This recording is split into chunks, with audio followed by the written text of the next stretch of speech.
Hallo allerseits und willkommen zum Kanalupdate für November und Dezember 2022. Ja, das Jahr ist schon fast wieder vorbei und Weihnachten haben wir auch schon hinter uns gebracht. Ich hoffe, ihr hattet ein schönes Weihnachtsfest, habt euch reich beschenken lassen, mit euren Verwandten ein bisschen Zeit verbracht, das ist auch immer schön, gut gegessen. Das sind alles Sachen, die ja doch sehr wichtig sind. Darüber hinaus ist ja die Weihnachtszeit und auch die Zeit zwischen den Jahren auch gewissermaßen immer die Modellbau Primetime.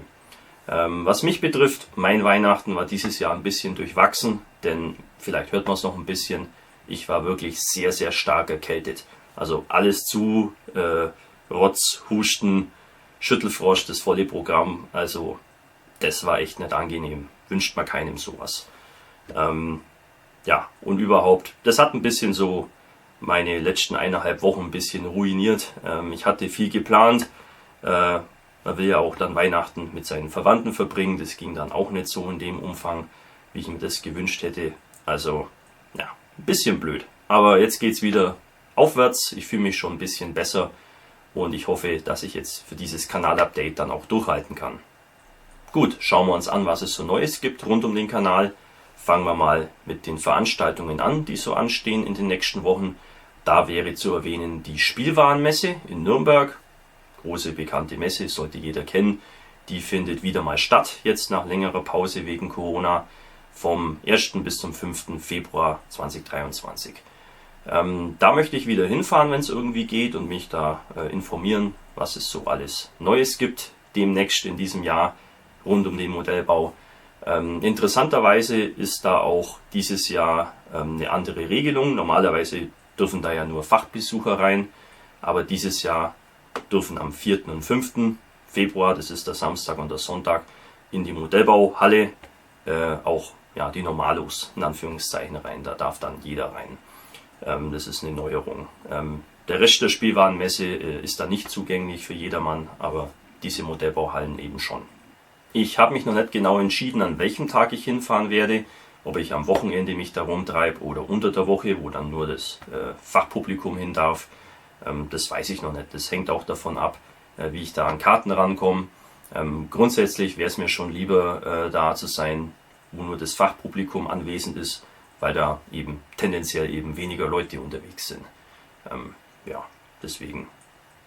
Das kommt noch auf, aber so oder so, ich werde das Ganze für euch dokumentieren, damit ihr dann eben sehen könnt, was da so alles Neues auf uns zukommt. Werfen wir dann noch einen Blick zurück auf 2 vergangene Veranstaltungen, die jetzt in letzter Zeit stattgefunden haben. Anfang Dezember war ich ja im Elsass, in Molsheim, auf einer Modellbauausstellung und muss sagen, das war eigentlich schon das Highlight dieses Jahres. Also ich habe selten so viel gelacht, also wir haben uns köstlich amüsiert da dort. Der Modellbau war fast schon zweitrangig, also da war wirklich der zwischenmenschliche Kontakt das Entscheidende. Ja, die Freunde von AMI haben sich auch nicht lumpen lassen, es stand alles bereit, Flammkuchen, Bier und Wein und was man noch alles wollte. Also das war wirklich außerordentlich lustig und ja, einfach toll. Also ich habe mich da sehr, sehr wohl gefühlt. Schade, dass die Ausstellung nur alle 2 Jahre stattfindet. Wenn das jedes Jahr wäre, das wäre schon auch krass. Aber natürlich ist es auch von der Organisation natürlich nicht so ganz einfach und man will das natürlich auch nicht überreizen. Aber ich freue mich schon drauf, wieder in 2 Jahren mit dabei sein zu dürfen. Flächenmäßig war es zwar eine relativ kleine Ausstellung, aber die Qualität der gezeigten Modelle war sehr hoch, also wirklich bemerkenswert. Und es waren auch ein paar Händler anwesend. Da habe ich natürlich auch ein bisschen zugeschlagen. Ja, viele Händler auch, die ein bisschen spezialisiert waren, was ich ganz interessant fand. Einer hatte nur Bausätze, der andere nur Figuren, die nächsten nur Werkzeuge und Farben. Also da war für jeden Geschmack was dabei. Da habe ich hier von Fair hier diesen Soldaten aus dem amerikanischen Bürgerkrieg mir mitgenommen, im Maßstab 75 mm. Riesenfigur, sehr schön. Ist auch nicht so ganz leicht zu finden. Dann von Dynamo Models, hier diese beiden deutschen Infanteristen, die gerade einen verlassenen Panzer untersuchen. Auch interessant, Dynamo Models war da direkt vor Ort auf der Ausstellung. Ist auch toll, dann konnte ich mich mal persönlich mit den Jungs unterhalten. wie ihr ja vielleicht wisst, die haben mir ein paar Figuren zugesendet vor einer Weile, die ich ja auch schon teilweise in Videos gezeigt habe. Und ja, da habe ich mir dann hier noch ein Set mitgenommen. Dann war ich in der Tombola noch erfolgreich. Da habe ich hier von Kirin hier einen M222 Raketenwerfer gewonnen, im Maßstab 1:16. Und hier von Hasegawa im Maßstab 1:72 eine F100. Die werde ich natürlich sofort weiterleiten ans Ferienprogramm, weil ja, sowas baue ich nicht. Und mit dem Werfer, da muss ich mir mal was überlegen. Und dann habe ich noch was ganz Schönes gefunden, und zwar hier von Trumpeter den Fennec. Ist auch so ein Bausatz, der nicht so leicht zu finden ist und meistens relativ teuer ist, aber der hier war für, was steht drauf, 38 € zu haben. Also das ist schon okay. Weiterhin habe ich dann noch den Axel getroffen, ein werter Zuschauer hier auf dem Kanal. Der hat mich besucht und der hat mir auch noch was dagelassen, nämlich hier einen Abguss von einer kleinen Base, die er gebaut hat. Der Axel hat auch bei der Videomodel Show mitgemacht und vielleicht, wenn ihr es euch nochmal anschaut, könnt ihr das ja entdecken. Der hat nämlich diese Base verwendet mit einem 38T und ein paar Figuren. Und da hat er mir netterweise gleich einen Abguss gemacht. Finde ich ganz cool. Werde ich mal schauen, wie ich das verwenden kann in Zukunft. Vielen Dank, Axel. Das ist ein feiner Zug, ein sehr persönliches Geschenk. Und ja, ich denke, das werde ich doch mal gut verwenden können. Dann hat Mitte Dezember wieder die Videomodel Show stattgefunden. Die virtuelle Modellbauausstellung hier auf YouTube, auf meinem Kanal. Das war auch wieder ein voller Erfolg, hat riesen Spaß gemacht und ich freue mich wirklich riesig über die große Unterstützung, die das Ganze jedes Jahr erfährt. Ja, da fehlen mir einfach die Worte. Es ist echt toll, wie da die Leute aus der ganzen Welt mitmachen, ihre tollen Modelle da einreichen. Also das muss man auch nochmal extra betonen. Also die Qualität war dieses Jahr wirklich enorm hoch. Also da waren Sachen dabei, die würden bei jedem Wettbewerb sich sehr gut platzieren. Also wirklich grandiose Modelle dabei, muss man sagen.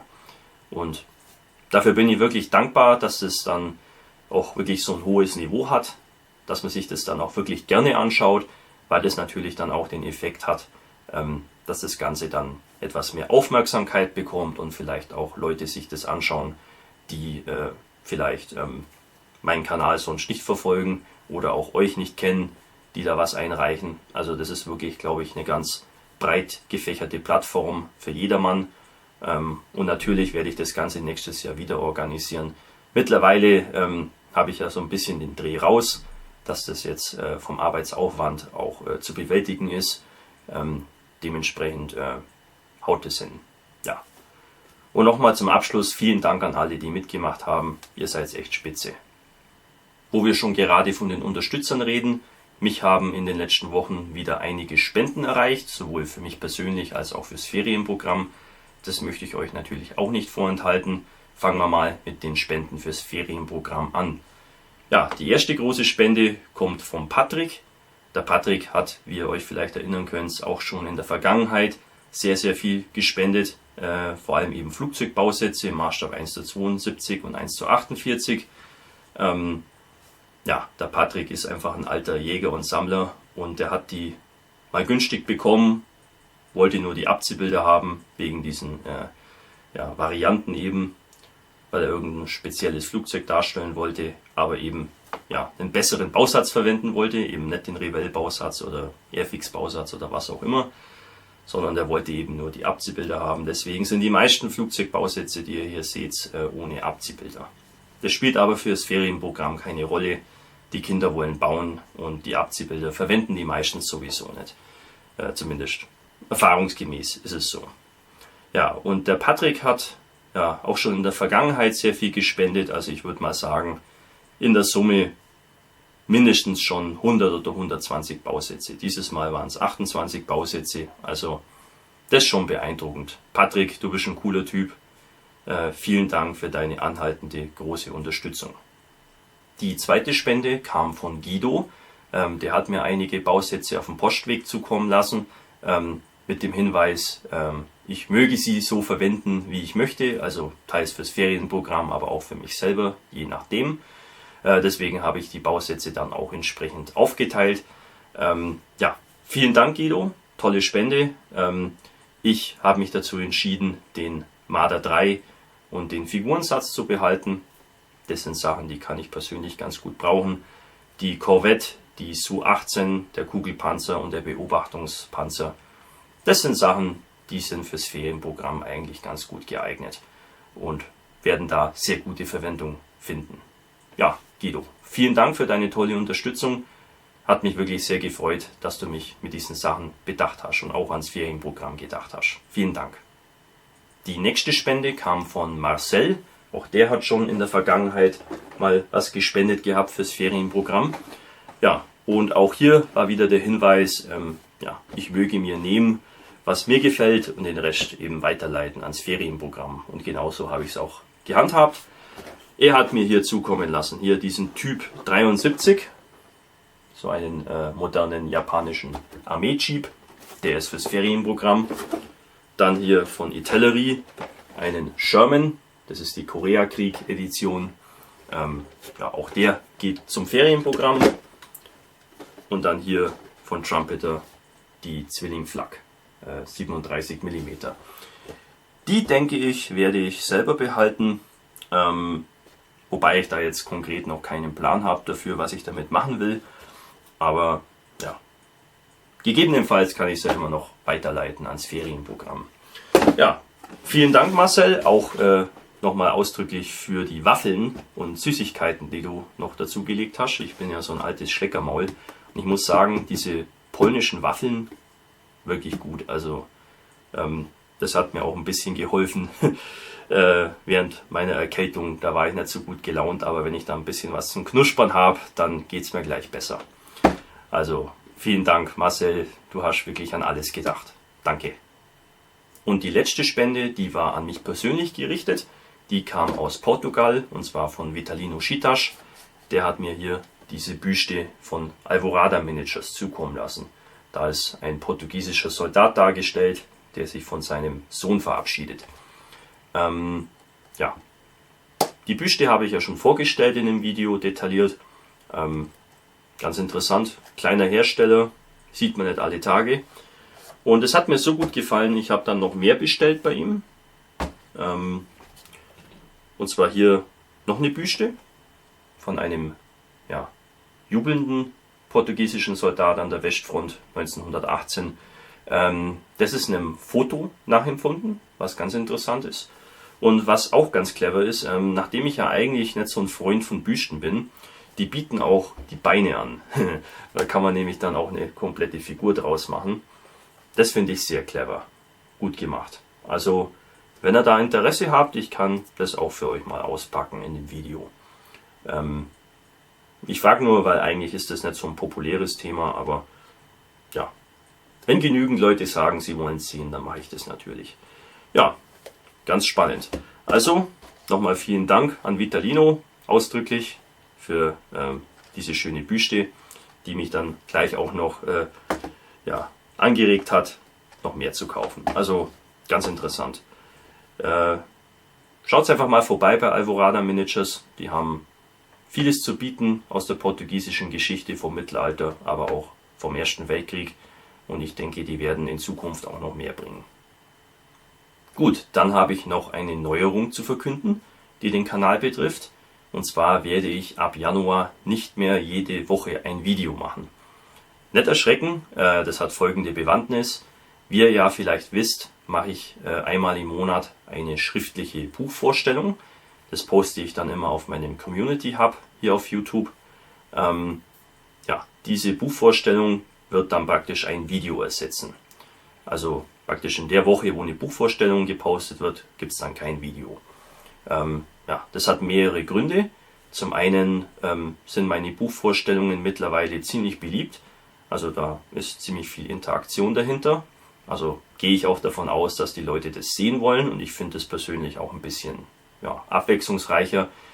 Zum anderen nimmt es auch ein bisschen Druck raus für mich, weil ich eben nicht jede Woche ein Video machen muss. Und es gibt mir ein bisschen mehr Zeit, dann mich darauf zu fokussieren, dass ich eben die Videos, die ich dann mache, dass die dann auch ein bisschen besser sind, ein bisschen vielleicht auch besser recherchiert oder präsentiert sind.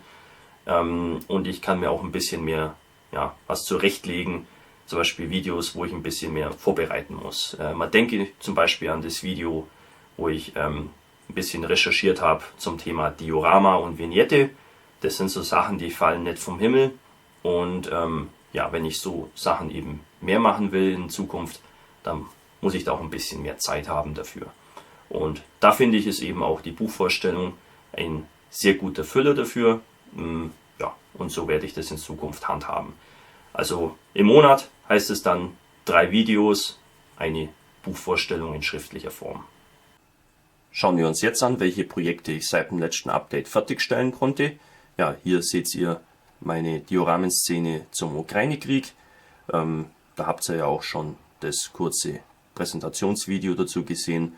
Und im vorherigen Update habe ich ja auch schon sehr viel dazu erzählt, weil da war das Ganze schon sehr weit gediehen, aber es war auch noch sehr viel zu tun. Zuerst habe ich die Alterung des T64 abgeschlossen. Da wollte ich vor allem rund ums Fahrwerk noch ein bisschen mehr Schmutzeffekte haben. Die habe ich mit der Airbrush und mit Ölfarben erzeugt, einfach so kleinere Schmutzablagerungen und auch getrocknete Schlammspritzer. Und hinten am Heck habe ich dann noch mit der Airbrush eine Abgasfahne aufgesprüht. Danach habe ich mich um den Sockel gekümmert. Da war noch sehr viel zu tun, vor allem was die Detailbemalung betrifft, vor allem am Gebäude, Fensterrahmen, Fensterläden, Dachrinnen, Satellitenschüssel und so weiter. Das waren alles so Kleinigkeiten, die ziemlich aufwendig waren bei der Bemalung, vor allem weil ich da auch schon gleichzeitig diverse Alterungseffekte mit eingearbeitet habe. Als dann die Bemalungs- und Alterungsarbeiten am Gebäude abgeschlossen waren, konnte ich dann auch innen die Fenster und die Gardinen einkleben und dann eben das komplette Gebäude dann endgültig fest mit dem Sockel verbinden. Und dann habe ich auch hinten noch die Übergänge entsprechend verspachtelt am Rahmen und das Ganze auch noch verschliffen, dass das dann auch ordentlich aussieht. Weiter ging es dann mit den restlichen Details, wie zum Beispiel diesen Paletten oder auch einem Fass. Diese Kleinigkeiten, die eben hinter dieser Mauer platziert sind, da gibt es eben auch noch ein bisschen was zu sehen.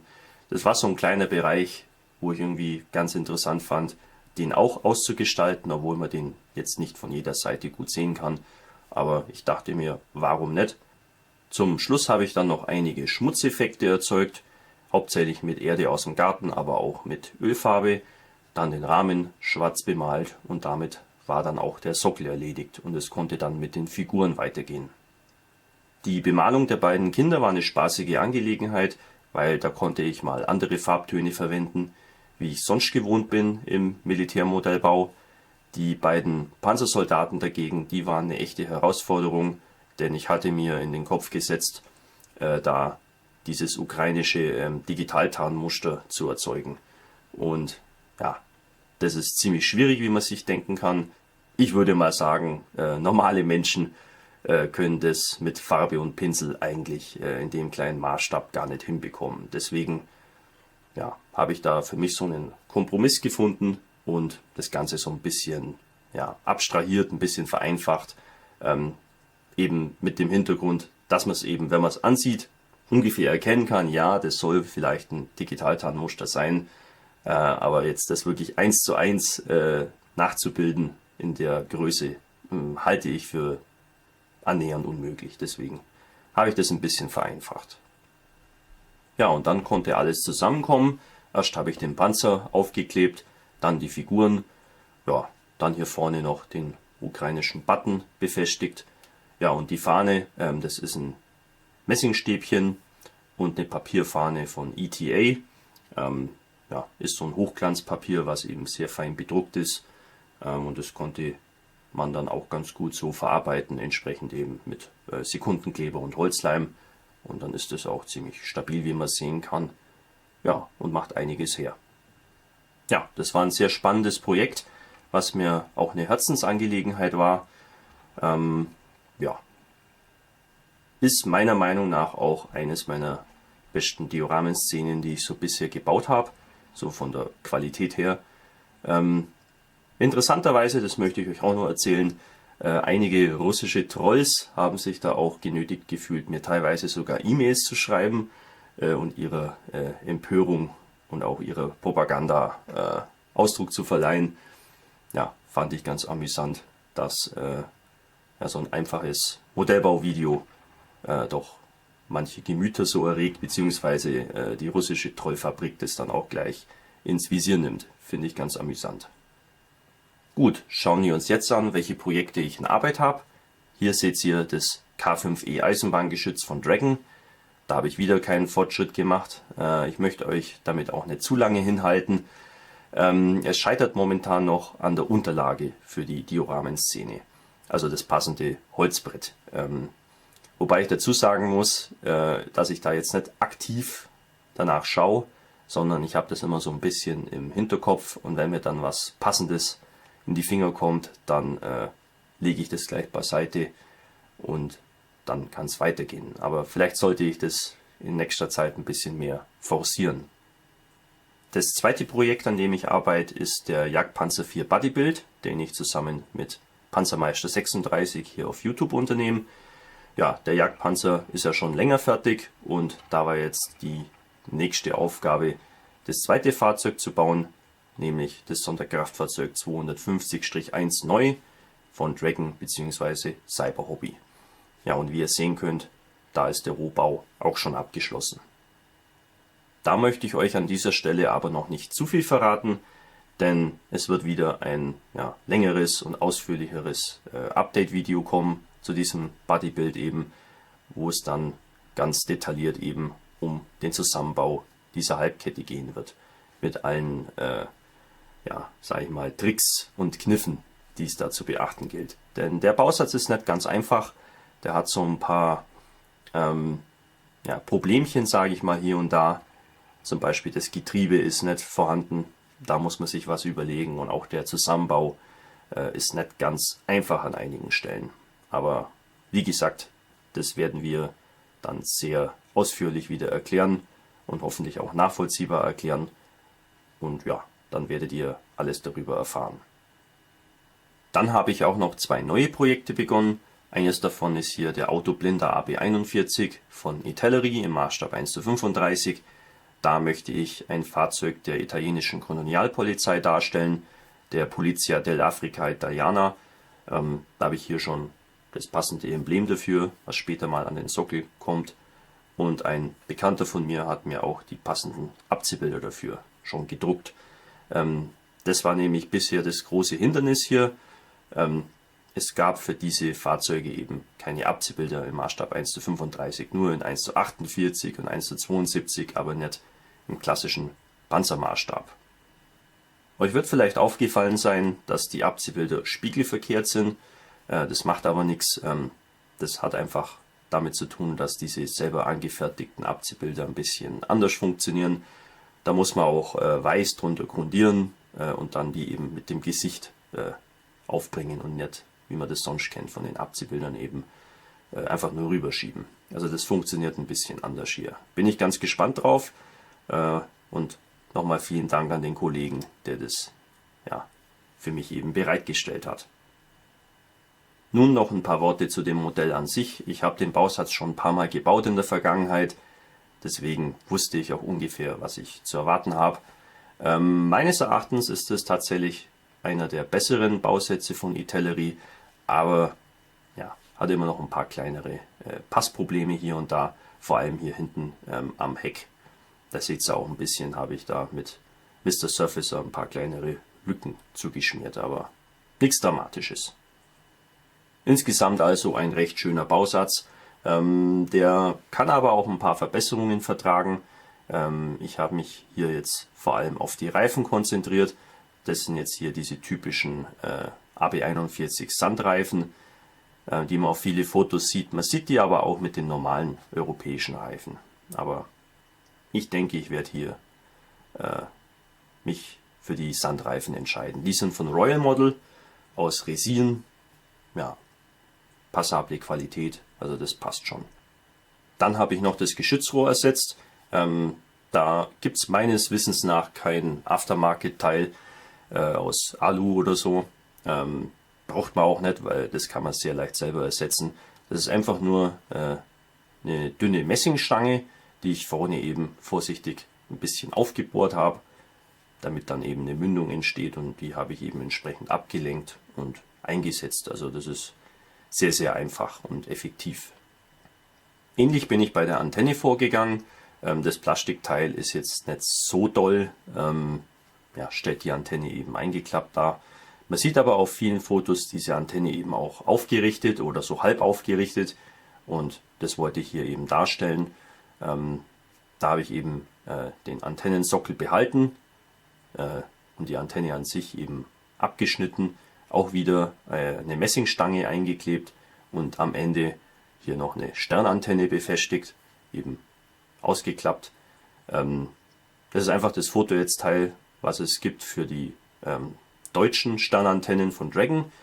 Die habe ich einfach nur ein bisschen eingekürzt, diese Füße, und dann eben aufgeklebt. Und das war es auch schon. Sehr einfach, aber effektiv. Ja, und dann habe ich noch ein paar andere kleinere Änderungen und Ergänzungen durchgeführt. Zum Beispiel hier hinten die Verkabelungen für die Scheinwerfer. Hier die Halterung für die Antenne, die habe ich ersetzt. Das Plastikteil sieht ein bisschen klobig aus. Da habe ich mir aus Ätzteilresten entsprechend was hingebogen. Ja, und das war es auch schon eigentlich. Also kleine Verbesserungen, die aber eben viel Wirkung haben, meiner Meinung nach. Natürlich soll das Modell dann auch einen Sockel bekommen. Da habe ich auch schon dran gearbeitet. Wie ihr sehen könnt, das ist jetzt hier noch der absolute Rohbau. Holzbrett, außenrum Balsaholz, innen drin Styropor, das Ganze ein bisschen zugeschnitten und hier dann an den Ecken noch ein bisschen verspachtelt. Das muss ich noch verschleifen. Relativ einfach jetzt hier von der Form. Manche Leute neigen dazu, ihre Nordafrika-Dioramen in den Garten Eden zu verwandeln, ganz exotisch. Mag ich immer nicht so, weil auf den meisten Fotos sieht es einfach sehr, sehr desolat aus da.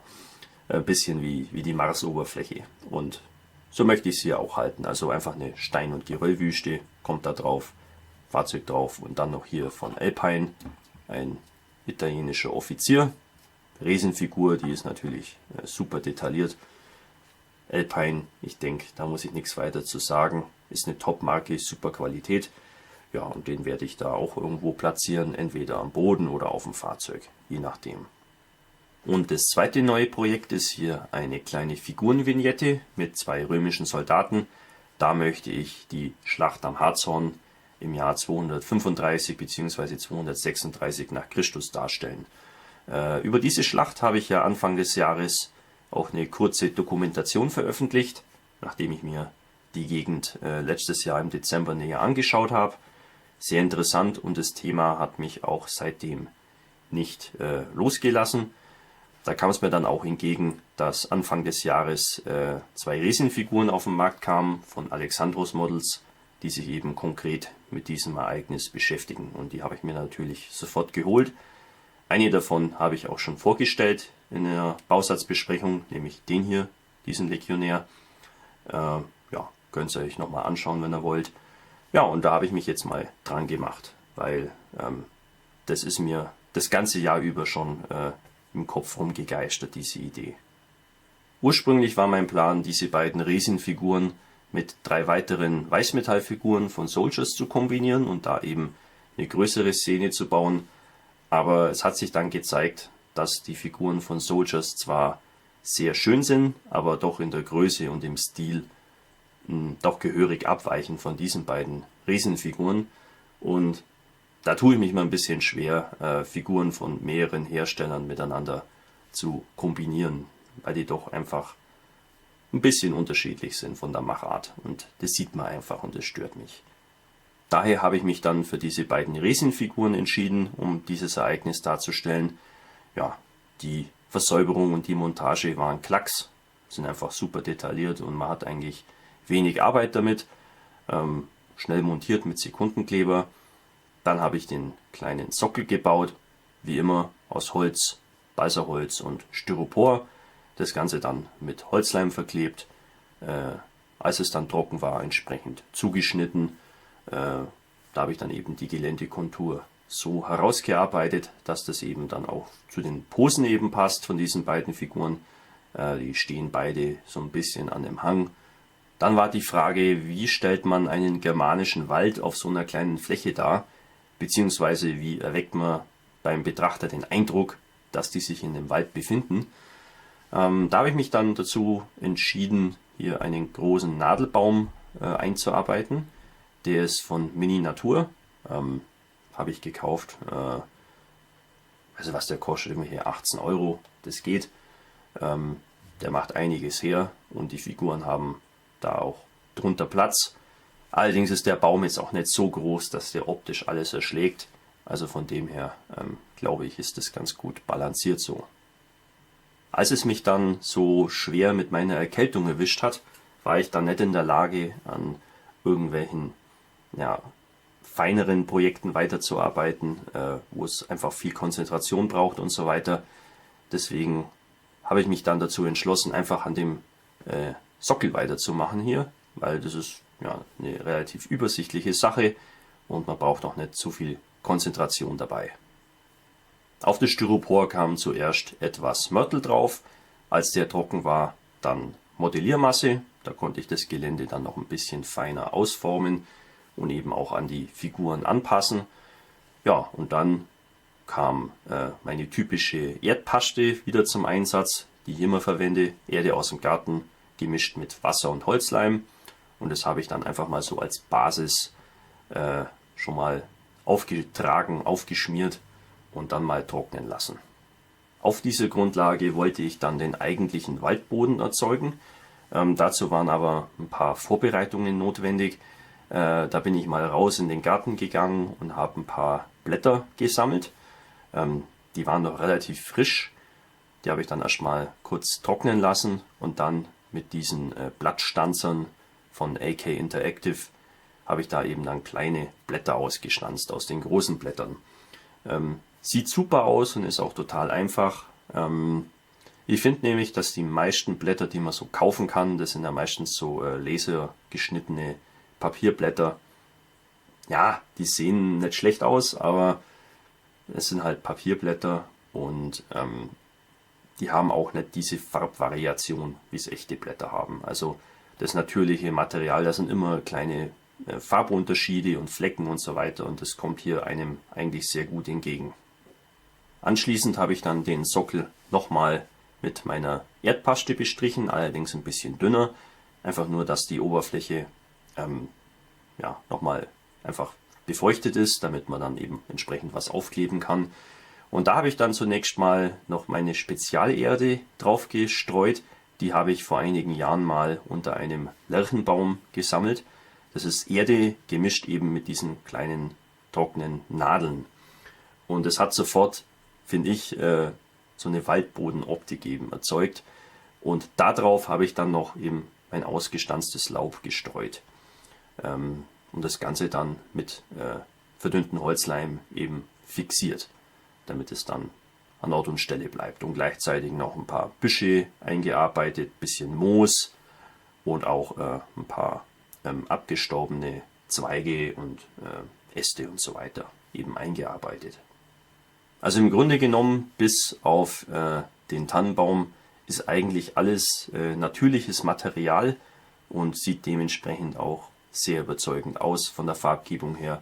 Deswegen war es da nicht notwendig, das Ganze irgendwie noch farblich nachzubehandeln. Also da sieht man mal wieder, wie effektiv eben natürliche Materialien sein können. Und zu guter Letzt habe ich den Rahmen des Sockels noch schwarz bemalt und vorne noch eine römische Münze befestigt zur Dekoration. Das ist eine echte römische Silbermünze, die eben das Konterfei des römischen Kaisers Maximinus Thrax darstellt, der eben den Feldzug und die Schlacht am Harzhorn eben auch persönlich geleitet haben soll. Also das finde ich ist eine schöne Verbindung eben zum echten historischen Ereignis. Damit habe ich dann meine Krankheitsperiode ganz gut überbrücken können und seitdem es mir dann wieder ein bisschen besser geht, konnte ich dann auch mit den Figuren weitermachen. Da habe ich erstmal angefangen mit dem Schild. nachdem das einfach immer das Komplizierteste ist für mich. Da habe ich wieder diese Serviettentechnik in Anführungszeichen verwendet. Dazu verwendet man einfach nur Papier. Das entsprechende Motiv, was man haben will, das druckt man eben mit einem Farblaserdrucker auf Papier aus. Grundiert dann die Oberfläche, auf der man dann eben das Motiv haben will, weiß. Streicht dann die Oberfläche mit diesem Liquitex Acrylgel ein und platziert dann eben das bedruckte Papier, dieses Motiv eben mit der bedruckten Seite eben nach unten auf der Oberfläche und lässt es dann eben trocknen.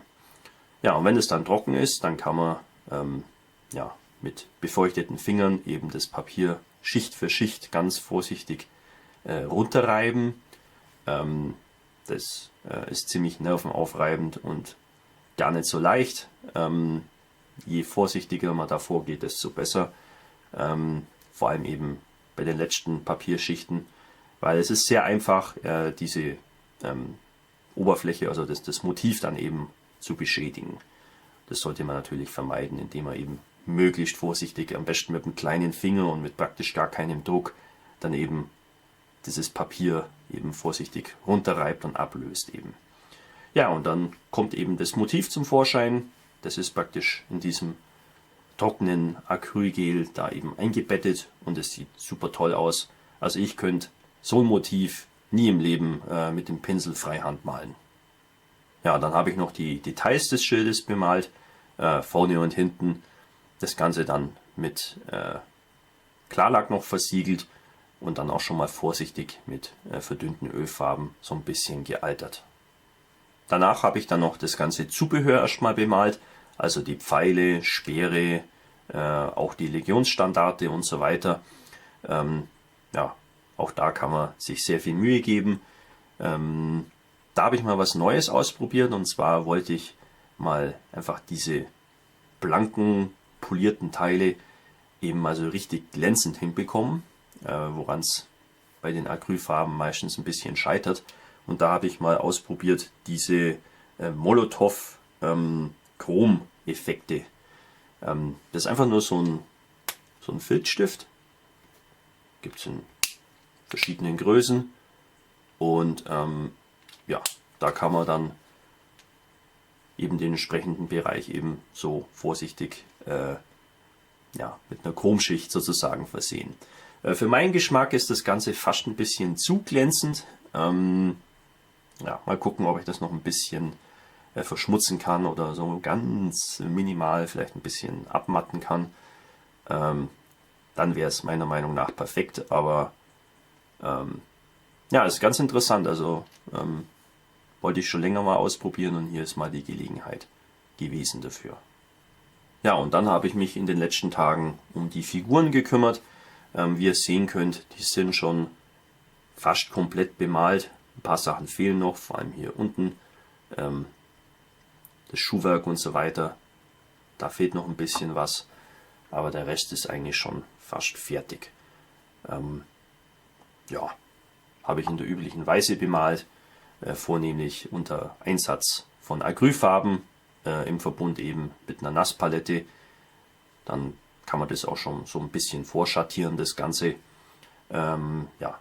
Die Figuren haben enorm viele Details. Das vereinfacht die Bemalung natürlich auch, weil man da, sage ich mal, weniger tricksen muss mit der Farbe. Andererseits hat man natürlich dann auch sehr, sehr viel Arbeit, weil eben alle diese kleinen Details natürlich auch Farbe abbekommen wollen. Ich werde auf jeden Fall in den nächsten Tagen die Figuren weiter bemalen und auch hier diese kleine Vignette dann auch fertigstellen. Das wird sozusagen das erste fertige Projekt aus dem Jahr 2023 sein. Wie ihr sehen könnt, viel fehlt ja auch nicht mehr.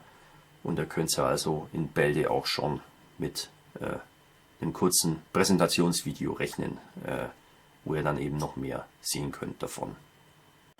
Alles klar, dann schauen wir uns jetzt an, was ich mir noch so alles zugelegt habe seit dem letzten Update.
wie ihr sehen konntet, wieder eine schöne Mischung, ein bisschen was von allem, ein bisschen fahrzeuglastiger als sonst, aber trotzdem auch einige Figuren mit dabei. Meine Interessen sind ja mittlerweile so breit gefächert, das ist, glaube ich, gar nicht so gut als Modellbauer, aber was soll's. Was soll der Geiz, ja, sagt man doch immer. Ja, was Figuren angeht, da war jetzt einiges vom Modellix Studio dabei aus Portugal. Das sind die Figuren von Vitalino Chitas. Der hat die praktisch designt und mir auch besorgt.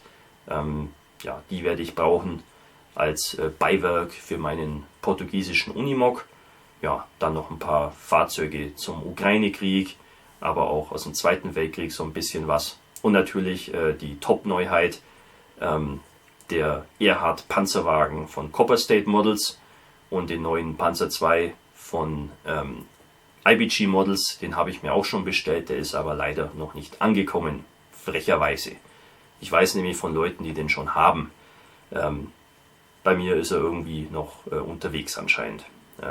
Wahrscheinlich mit einem Kettenschaden irgendwo liegen geblieben. Ja, also ihr seht, mir wird nicht langweilig und ich denke, nächstes Jahr ja, habe ich ein paar interessante Projekte für euch. Also es wird natürlich die Ukraine weiterhin eine Rolle spielen, ob es den Leuten passt oder nicht. Dann möchte ich auch ein bisschen wieder den Fokus auf Figuren legen, denn 2022 war jetzt, was Einzelfiguren angeht, bei mir eher mau. Ist ein bisschen schade, das möchte ich wieder ein bisschen ja, wiederbeleben, das Ganze. Ja, und dann habe ich so ein paar Ideen für ziemlich abgefahrenes Zeug. Also ich habe ja schon den portugiesischen Unimog erwähnt. Ich möchte vielleicht auch ein thailändisches Fahrzeug bauen, ein schwedisches, ja, nur mal so als Andeutung. Also ich habe ein paar Ideen so im Hinterkopf, die jetzt endlich mal raus müssen, wo ich jetzt mittlerweile auch das Material zusammen habe oder mir auch überlegt habe, wie ich es denn überhaupt anstellen könnte. Also das sind alles so Dinge, die ich ja, hoffentlich nächstes Jahr dann wirklich volle Power in Angriff nehmen kann. Worauf könnt ihr euch jetzt noch so freuen, videomäßig in den nächsten Wochen? Ja, bevor das Jahr endet, habe ich noch den Jahresrückblick für euch. Der ist schon fertig. Da habe ich nochmal alles zusammengetragen, was so alles passiert ist dieses Jahr rund um den Kanal. Und ja, ansonsten habe ich aber leider nichts in der Rückhand im Moment. Wie gesagt, ich war krank, ich konnte keine neuen Videos produzieren. Und normalerweise habe ich immer so 2, 3 Videos in der Rückhand, aber momentan gar nichts. Also werde ich jetzt ja, im Urlaub noch versuchen, das eine oder andere noch auf die Beine zu stellen. Aber was das dann genau sein wird, warten wir mal ab. Eventuell noch das Update für die Halbkette vom Jagdpanzer IV Bodybuild. Ja, ansonsten hätte ich noch so ein theoretisches Thema im Hinterkopf zum Thema Wettbewerbe vielleicht. Ja, oder zum Thema Modellbauausstellung ganz allgemein. Mal schauen.